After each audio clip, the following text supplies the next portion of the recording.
Several jurisdictions in Central California have land use regulations, usually zoning, that's based on the slope or the existing topography of the parcel. And I'll give you an example.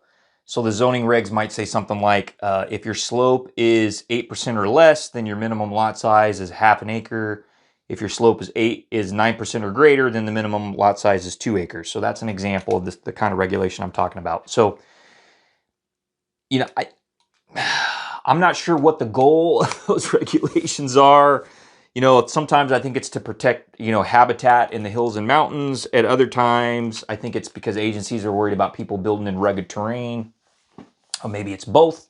It's not always clear from the zoning ordinances what goal the planner is trying to accomplish, the public planner or land use regulator is trying to accomplish there. But regardless of the reason, land use regulations that are based on slope have three major problems. And so I want to talk about those. And if you are a land use regulator at a county or a city in California, I want to encourage you to think about getting rid of those zoning requirements, replacing them, or certainly not adding any new regulations based on slope. And I'm going to explain why. Okay, so here's the three problems. Here's the first one of the three. In a lot of cases, the ability to determine whether or not you meet a requirement or a regulation based on slope is going to require a topographic survey. That's certainly true of any cases near the margin. Okay, so for example, if your regulation is based on a split between 8% or 9% slope, if you get anywhere near that, you're going to have to go get a topo survey to determine which side of the regulation you fall on. And that's tough, man, because topographic surveys aren't cheap.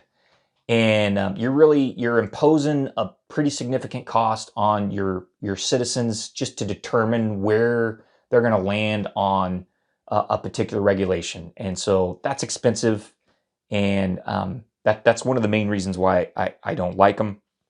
The other reason is I often find that GI people will use, and this includes the land use regulator at the local county or city, they will use GIS quality data that was never meant for design. They will use that to determine whether or not a parcel is going to hit a particular regulation, and that data gets abused by ignorant people. I've even been in situations where I've gone out, the client has paid for the topographic survey, we've demonstrated that we fall under the slope threshold, and then I have some land use regulator at a planning department arguing with me about what slope the parcel is because they've got some kind of GIS data in ArcGIS. And here I am, a licensed surveyor. I've actually gone out and done measurements on the ground.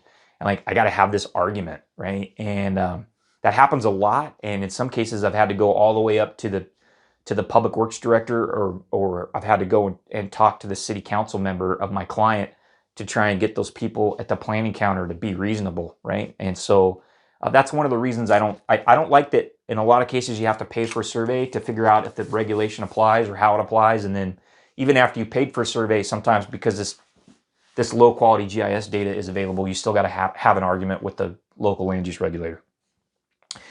The second reason, or the second major problem with land use regulations based on slope is a good surveyor can massage the numbers.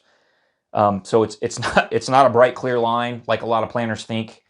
So a lot of these regulations are they've got a certain calculation you do where you take the total linear footage of the contours divided by the area and you come up with some number. And what a lot of people don't realize is I can change that number depending on how I smooth the contours. You can also, when you're out in the field, you can make a site appear flatter than it really is.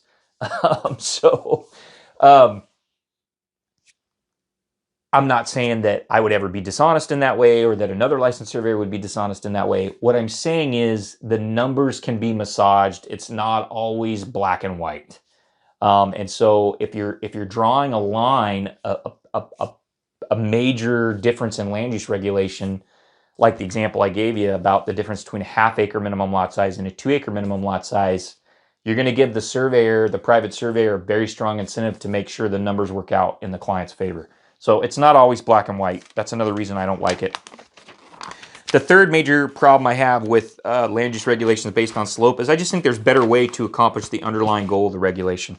So for example,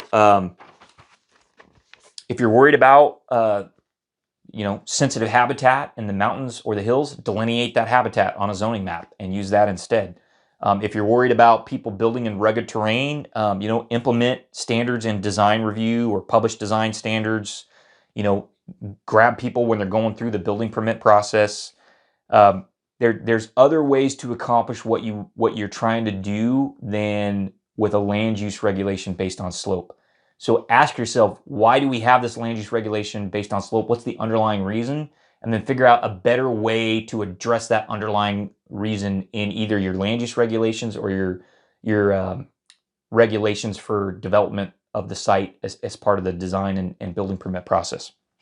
So the other thing I would point out is, steep land is still buildable with good design. In some of these jurisdictions, I feel like, if the land's too steep, you can't build on it. That's not true. You can safely build on steep land. It's more expensive to build on steep land. You need retaining walls and grading and drainage, but it can be done. And I don't think we should limit where people can build in California. If somebody wants to spend the money to design on a site that's a little steeper and a little more challenging to build, I think they should have the freedom to do that as a general rule. If you're trying to just protect habitat, then protect the habitat. That's a different question, right? You shouldn't do that based on a slope requirement. So the moral of the story, for what it's worth, my 2 cents as a land surveyor and a private land planner, is don't put land use regulations based on slope in your zoning code. It causes problems. I haven't talked about all those problems, but I gave you the 3. Right, I gave you my 3 big problems with land use regulations based on slope. They oftentimes require the client pay for survey to figure out if the regulation applies or how it applies. A good surveyor can massage those numbers, and there's probably a better way to accomplish your underlying goal in your land use regulation or design standards.